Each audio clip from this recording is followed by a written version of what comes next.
Crimson Brothers here. So there's a lot of wrestlers today that we think are nothing outside of their entrance. You could argue that Cody Rhodes is nothing special outside of that entrance. If the crowd didn't do the whoa, if he came out to, say, Chad Gable's entrance, if he came out to Tozawa's entrance, would people care about Cody Rhodes? You know what? I've just thought about something. Triple H is also just an entrance. His song, the spitting the water, the music, the lights. He has a great entrance, but take away his entrance. Give Triple H the Chad Gable entrance. Which I'm not even knocking wrestlers because of that. Like, an entrance is a part of making a great wrestler that can add to the package of a great talent. But I feel like for these wrestlers we're mentioning, it's their only thing. And I think with Triple H, the entrance did play a part, but I still think there was parts of his character work that still helped along with the entrance. I would say that he's probably most remembered for his entrance, but there is other stuff he did that contributed to that. Like what? Is there anything, well, breaking into Randy Orton's house, this isn't good, but marrying Stephanie McMahon, some of his feuds. Okay, so not a wrestling thing. Basically marrying the boss's daughter. I mean, it's something. It's something outside of his entrance. Like, there's stuff, there's character-defining stuff outside of his entrance music. Or, being with DX, like the Suck It. There's stuff, even the DX music. But there's stuff outside of just his entrance music that you can remember Triple H for. I would agree with you. But now that I'm really thinking about it, the all-time greats, like the Austins and The Rock, their theme music, their entrances wasn't what got them over. It was just like the cherry on top. Like, you would hear the music, you'd hear the glass shatter, and here comes Stone Cold, and it's like he's coming out to the music, and it's amplifying what's already cool about him. Yeah. The Rock comes out to the music, it's just amplifying what's already cool about him. I guess Triple H, to some extent, I would say with Triple H, it's more of a factor. Like, it contributes more to his coolness factor. It contributes more to why he's over than those two. I'll say that. 100%. Without the theme music, Triple H is test. But yeah, Cody Rhodes, he's just a copy and paste version of that with less substance underneath. He's way worse than Triple H, but way more dependent on the entrance than Triple H was. I was saying with Triple H, like, I think there's more stuff you can remember him for outside of that entrance. I don't think there's anything else you can remember Jey Uso for outside of yeeting. That's it. No. If he didn't yeet, like, there's nothing to talk about. I mean, you could say that he was a part of a great tag team, with the Usos, but as a main event guy, as what they're doing now, what more is there to look forward to besides him yeeting? Well, he's going to yeet and he's going to be a heel. And the crowd will still do it. So even with Seth Rollins, and Seth Rollins is probably the best out of the modern people we've mentioned. He's probably the best one out of who we've mentioned. But even him, what is there to his character besides people being like, whoa? What is there remarkable besides him saying, I'm a revolutionary, I'm a visionary? No, it's literally the same thing. It's literally just the crowd going, whoa. So instead of whoa for Cody, they go, whoa for Seth Rollins. And Lyra Valkyria is the worst case. And she's even with this, she's not even over really, even with this, but the only thing the crowd responds to is the woo. Woo. That's all they do. Woo. It's just like the Ricky Saints thing too, when he raises the title. The little revolution. The little hand thing. The hand thing. That's at least a gesture. But with Lyra Valkyria, even after they do that, they stop caring after that. They're not chanting for her during the match. It's dead after that happens. And extending past the entrance, and I mentioned this in other videos, even Stephanie Valkyria, her move, Devil's Kiss, like, outside of that, what's there to care about? The crowd does not care for her matches outside of that move. She cuts the same promos every time, how much she loves wrestling. And how wrestling is her first language. That's the only promo she cuts. Yeah, just like, wrestling is my first language. But she's not even known for wrestling. She's known for doing a goon move. A goon move.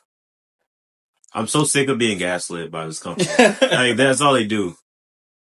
Who else? Bring them to the front of the congregation. The front of the congregation, Rikishi, you come to the front of the congregation.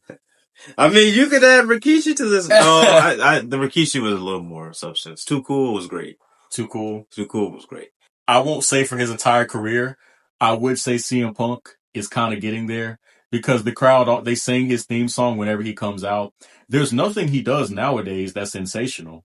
No, it's just nostalgia for the pipe bomb. He's living off of the past, honestly. Like his whole career right now, he's living off of what he did 10 years ago. That's why I tell everybody, you should never despair. All you need to do is do one great thing one time in your life, and you can live off of it. Like CM Punk, however long he wrestles, he's gonna be over forever, just based off of what he did in the 2010s. And he's going to be respected forever because of that. So I respect you. He could not cut a single memorable promo from here on out, and he'll be respected and over because of that until 2050. Like it's not going to stop. So, well, that's another genre. So we're splitting this up between wrestlers that are living off of entrances, wrestlers that are living off of having one move, wrestlers that are living off of nostalgia. If we're expanding this to wrestlers living off of nostalgia, there's a lot of people that need to come. John Cena right now is, I give him a pass though. Because he's actually retired. I would disagree because he's actually hanging it up. That's what I'm saying. Like he's actually retiring, but he is living off even though they did try. I'm not going to go into burying it. I don't feel like burying John Cena today, but they did try with the heel turn and stuff. He did do new stuff, but he was living off of nostalgia and the greatest hits during this. But I give it a pass because they pretty much tell you it's about nostalgia. But with other people, it's about nostalgia without them telling you. Randy Orton, at this point, it's ridiculous. Just a theme song. He doesn't do anything. He's the theme song and nostalgia. I hear voices in my... The stupid crowd. Again, like, it's so annoying when they go overseas and these people are singing the song. You're just singing a song. It's not, he didn't make the song. You're just singing a song. Mm-hmm. And there's nothing Randy Orton does nowadays that's sensational. And it's not his fault. I actually don't think it's his fault. Some of it's booking. He's basically made into a jobber now. He's just there to glaze Cody. Every time Randy Orton's on SmackDown, he's just there to glaze Cody. And look at the title. And T's looking at the title. That's all he does. That's all he's done the last 2 years. How dare you attack Cody Rhodes? How dare you attack Jelly Roll? You call him an outsider? You an outsider? How dare you attack Jelly Roll? I mean, AJ Styles. Nostalgia. Yeah, at this rate, yeah. No reason he should be. He's the tag champion with Dragon Lee. And honestly, I think you could get, if you're pushing all these other 40-year-olds, I think you could get another run out of AJ Styles. Like, I think he does, since he is retiring now, I think he deserves something. I don't want to see it. You know, I wouldn't mind it. I've said, I've been on record, I would prefer it over Cody Rhodes. If his reign, and again, I know it was 10 years ago, but his reign in 2016 was better than what Cody Rhodes is doing. See, I think that when we start comparing wrestlers to wrestlers of the present day, it can dilute, like, what we're trying to do. Because if we're saying, well, he's better than Cody Rhodes, well, there's about 1,000 wrestlers better than Cody. That's not good enough. It would be better. I mean, I'm just like you can. I mean, it wouldn't be worse. Trick Williams, living off of entrance, off his entrance. I'd say a little bit. I won't say it's his whole thing. There still is some character. There's some promo work there, but you can tell the crowd does like, oh, whoop that Trick. But I wouldn't say it's his entire thing. Joe Hendry, that's kind of a good one. I'm not gonna lie, I like Joe Hendry. But I do feel like that's a big part of his charm. But I feel like it plays into his character, though. It's not. Well, he does play it. I will say his character does not work without it. But he does put effort into playing it more into his character outside of the entrance. I think it amplifies his character.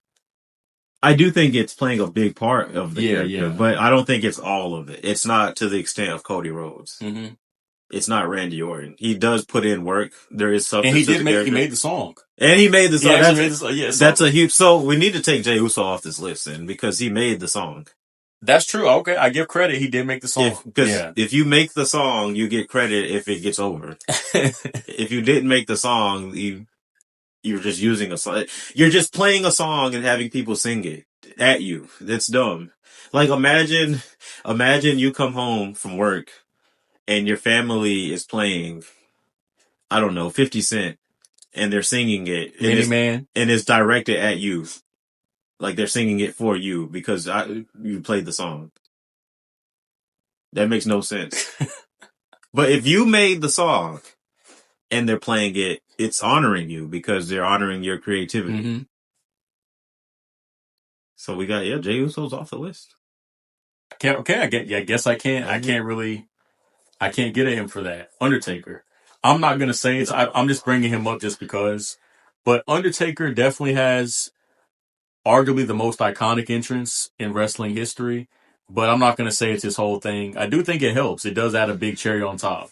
I'm gonna be contrarian here. I've never thought the Undertaker's entrance was like this big spectacle. It just fits with the character. It's a dong, mm-hmm. and he walks slowly and like some harpoons or whatever's happening. I think it is kind of a spectacle. Like nothing dramatic really happens, but I really just like the theme song. It's very haunting.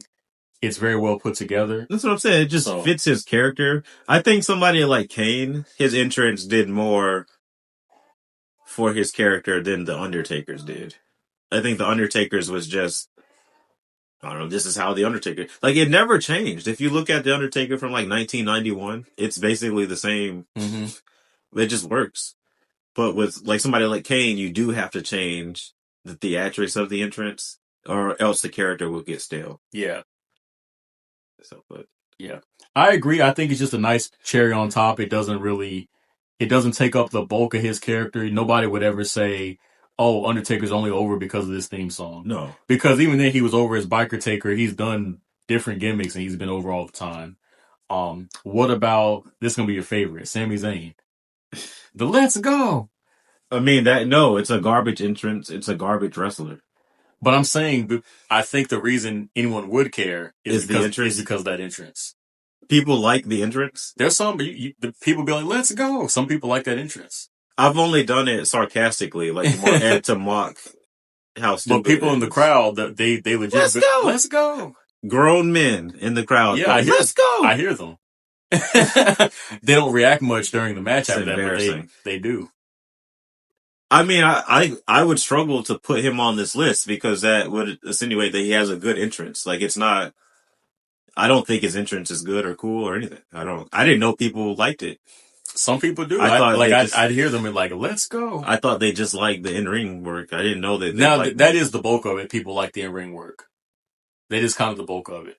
But I think some people do like the entrance. How does it start? Let's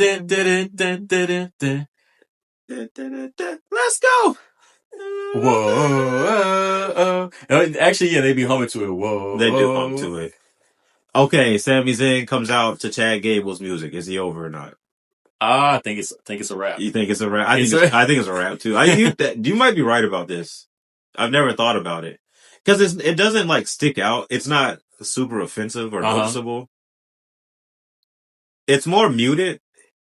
I kind of do think it fits his character though, but it's not good. Well, Sami Zayn's character, yeah, it fits. It does fit. It's weird. That's a weird one. You put him on this list? Yeah, I would put him up here. I kind of, maybe not. I won't. Even though I'm not that into Sami Zayn, I think there is a decent amount of people that just like him. For better or for worse, people do like him for his the wrestling. That's what I think about when I think Sami Zayn. Like when I think Jey Uso, I think entrance merchant and just catchphrase. But Sami Zayn, why people like him, I think they do for the wrestling, not the entrance. Yeah. But as far as crowd reaction, I don't know. I'd have to see that tested out. Let's go. Well, in recent weeks, he's been getting booed. So people got sick of his shit, so. It just slipped my mind. So another person I had in mind, I don't know why it just slipped up. The Miz? The Miz? I won't say that. I don't even think his theme song is that iconic. I like it personally, but I don't see people singing it or going crazy over his theme song. I can't do that. I see most people, they praise him just for his heel work, and they say that he's underrated. So I don't think he's a theme song merchant. Sheamus? There's a chance of that. I think that there's a small chance because honestly, I'm one of them. I keep saying I want his old theme song back. That's the best part about Sheamus. That is the best part. Theme song. Yeah. It's a shameful thing. Lobster head. Shoes on no red. I don't know the lyrics, but what about Jeff Hardy? No. I disagree, but with the No More Words. I think that it added to his. I think it helped. There's no doubt that the theme song helped Jeff Hardy, but I think he just needed a theme song to get over. Mm-hmm. It's not like the theme song got him over. It was kind of what was missing from his character in the first place. So I don't think you can penalize him for having a cool theme song and getting over when he just needed a theme song to get over. Yeah. Yeah, I don't think, definitely not. He was already over before that. Charismatic Enigma kids and stuff already liked him. I think it added to it, but he definitely didn't need the theme song. He didn't need to ride off the theme song to get over it. You could have given Jeff Hardy the title in 2001 and it would have worked. It would have been fine. As a mid-card tag team jobber, people would have been fine with it. So, yeah. Shinsuke. Yes. Shinsuke Nakamura. 100%. 100%. I remember this. This happened a few years ago. Lil Uzi actually sampled his theme song on that one, so that's kind of proof enough right there. I think he is a theme song. It is a banger of an entrance. It's a banger. It's a banger entrance. I don't hate Shinsuke Nakamura. I know people loved him, from New Japan Pro Wrestling and stuff, or wherever he wrestled at. It's another one of those guys, again, doesn't speak great English. I do think there is some charisma there. I agree. Outside of that, but just nothing I'm into that much. Yeah, it doesn't matter now. I mean, he's buried now, but yeah, all the way buried. I mean, I did like Shinsuke when he was on the route, like when he was on TV. I liked the character. I do think that the entrance was more than the actual character had any substance. Yeah. He's on the list. Yes, like if Sheamus is on the list, then Shinsuke's on the list. Yeah, I kind of agree. As an add-on to that, during the Black and Gold era, I want to say Bobby Roode. I know you weren't watching at that time, but he had a theme song people love, Glorious. So he's on this list. Speaking of Bobby Lashley and the Hurt Syndicate. The Hurt People theme? I disagree. I think they have entertaining stuff outside of that. I think people are they're genuinely invested in what the Hurt Syndicate's doing, the characters, but it does help. I agree that it helps. It helps a lot. It's fun. We hurt people. Swerve Strickland. Swerve. I'm not gonna lie, I like Swerve. But this is another person where you kind of have to give them credit because he did make the song. Okay, all right. So it's another, but I will say that that's probably 90% of why he did. But he made the song. He did make the song. And the hype man. Swerve. Darby Allin. Darby. I don't hate his theme song. I love the theme song. When I think about him, I don't think really of the theme song. So I don't think he's a merchant for that. I just think about, a high flyer, the face paint. John Moxley. Yeah, so I don't think about the theme song. The nail back. Speaking of the Death Riders. I actually like their theme song. I actually like it. What is it? Burn. They always come entrance. It's like the Shield entrance, they come through the crowd. They come from outside. They come from anywhere. I don't think it helps them though. I think they might be the only people where it actually detracts from what they're trying to do. Think so? I don't like their themes. It doesn't register to me. I actually like it. I like their theme song. I don't think they're a merchant. I think they would still be at the same position with or without it. I think they could have a better song. It'd be higher on the card. They might be being held back by the song. John Cena. So this is another person. He made the songs. Yeah, all right. That lets me off the hook because I was going to have to think about it, but he made the song. He made the songs, but he made both of his theme songs that got over. But still stay what you were going to say though. Outside of him making the songs, do you think it had an impact 100%? If he doesn't make Word Life, he's released by 2005. So without that theme song, without that Word Life theme song, you think it's over? Yes. Even if he still has the rapper gimmick, like let's say, Yes, because if he has a bad song, let's say he has a bad theme song and he never gets over, it's over. So even he can have the same gimmick. He can have cut the same promos, be the same wrestler. If Word Life is a bad song, it's over.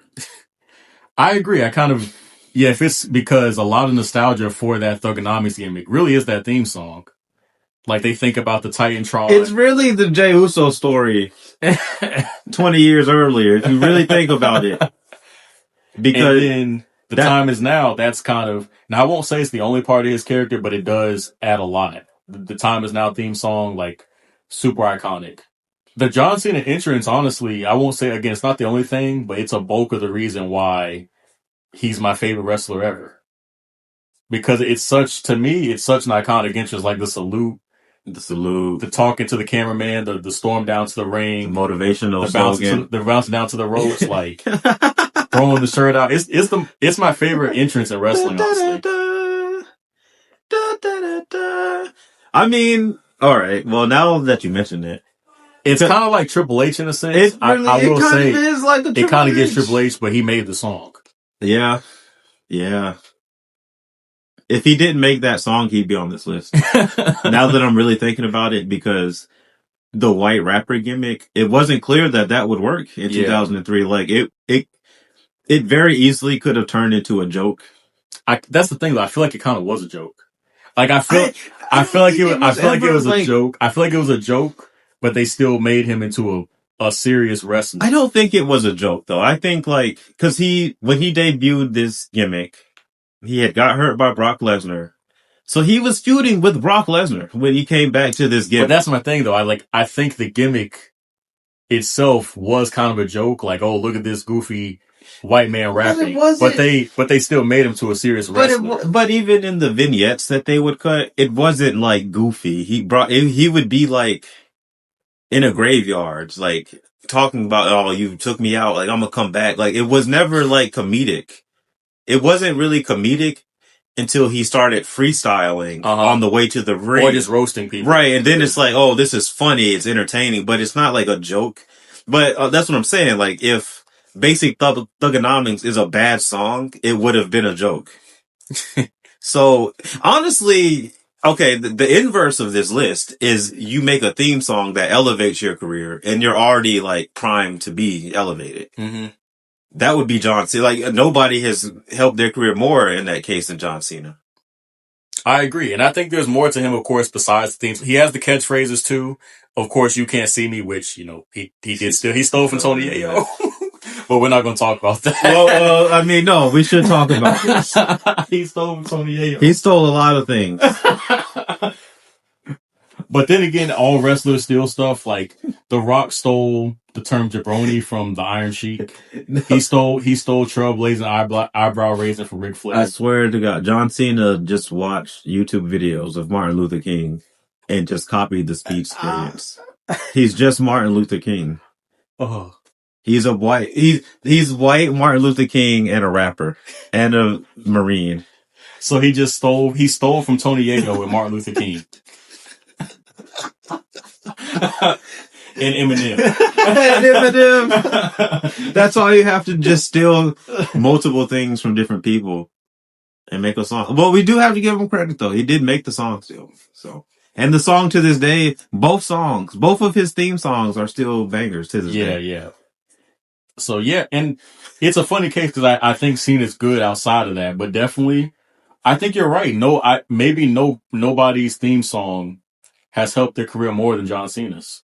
I'll say Roman Reigns, Tribal Chief Roman Reigns. I don't think he has a great entrance. He just takes long as hell to get to the ring. I think, his first, I don't like this current iteration where it's just the orchestra or there's no beat to it.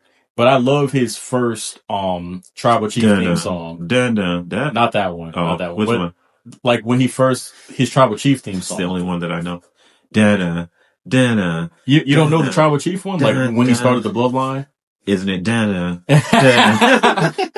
I can't like hum it out, but it's like it feels it feels like a final boss, no pun intended, with The Rock, like a final boss theme song. I mean, that might be one of the worst theme songs ever. Oh, I like it. I don't think it's like, but I don't think he doesn't overpower or anything. Yeah, he's not like a merchant from it. I don't think he's a merchant, but that is a banger theme song. Probably the best theme song of the Def Rebel era, to be honest with you. That might be the only banger they That's made. a shallow list right there. Solo Sokoa. Solo Sokoa, I don't even think it's that good. I mean, I like it, but I don't think it's that good. We taking it all, man. We taking it all. I want to bring up a Hulk Hogan. Do you think he still survives without the great No. American theme? No. I am a real American. No, because that's his whole character that he is. But what if he had a different song that still embodied that? It would have had to been a banger. If it was just like the national anthem, no, we never get Hulk Hogan. Oh, a national anthem? Oh, no, that wouldn't work. Or just like the beat of the national anthem or something. No, it needed to be like an Americano song, like a rock song, basically. Yeah. Last person, I don't know why this is the last one, Mark Henry. Beat him up, break his neck, It's kind of like the Hurt Business thing, like it amplifies his character. That was what he was doing. But it definitely helped him. He belongs in my opinion, he belongs on this list because nobody took Mark Henry serious. I disagree. I think even if you had a different theme song, I'm thinking more of like Hall of Fame Mark Henry. That's what I'm saying. I think he was still great without that theme song. But the theme song, he had the theme song before he was Hall of Fame Mark Henry though. When he was Jobber Mark Henry. I think that proves my point because like when he had it before, he wasn't really at the top of the card or at least consistently. Okay, I see. And so we've seen him both in the mid card and a main eventer with that theme song. So I think it's proof that it was him. I think my relationship with Mark Henry has always been marred because I saw him as sexual chocolate. And it's just, I can't, once you're that's all you can ever be. So even to this day, like when I think of Mark Henry, to me it's different. I think, well, I got a lot left in the tank. I got a lot. I mean, that's like secondary, like the retirement. Or I think about him like breaking through the steel cage. What a weird career. Like he gives birth to a hand with Mae Young, and then he has one of the best fake retirement speeches. That 2011, that whole Hall of Fame run was great. It was great. I don't think it was just the entrance, though. I think it was his total body of work leading up to that. But for me, I could never see past Sexual Chocolate. Oh, yeah. And he was terrible. He was a terrible wrestler as Sexual Chocolate. Like, he was awful. Speaking of, and this may be my last one. I keep saying this is my last one. The Big Show. Yeah, it's the Big Show. I wouldn't agree with this because I think he'd still be a big deal. Well, just because he's the Big Show, he's this big specimen. Yeah. The theme just adds to it. It expounds on the point. Oh, the guy is huge. No, I think the Big Show's great. He has great comedic timing. He's a good actor. He's a decent wrestler.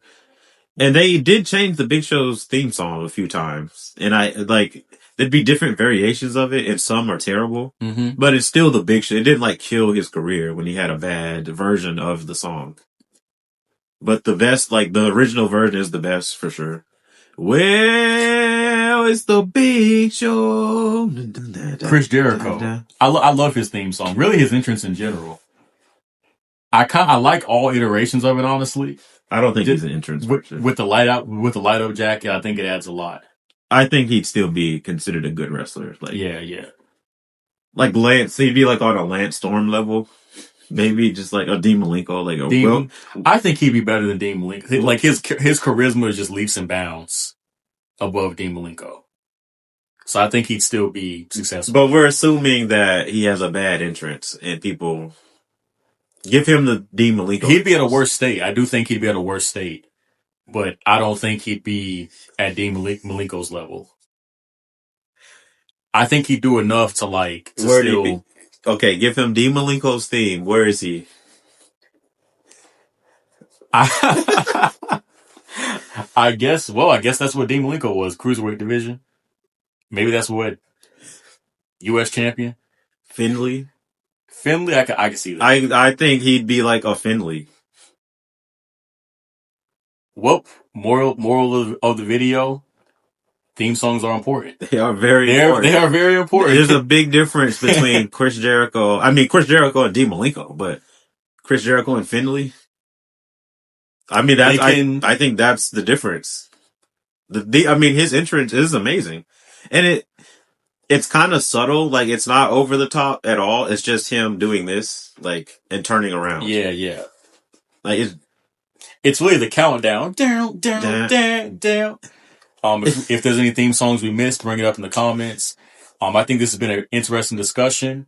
Look forward to discussing it. Crimson Brothers out. Peace. All right. For more of the Crimson Brothers, follow the Crimson Wrestling Federation today. I'm commentator Havoc, the voice of the Crimson Wrestling Federation. And you can see the calls I've made in the Crimson Wrestling Federation, in the comic Crimson Wrestling Game, Story of Malice, in the description below.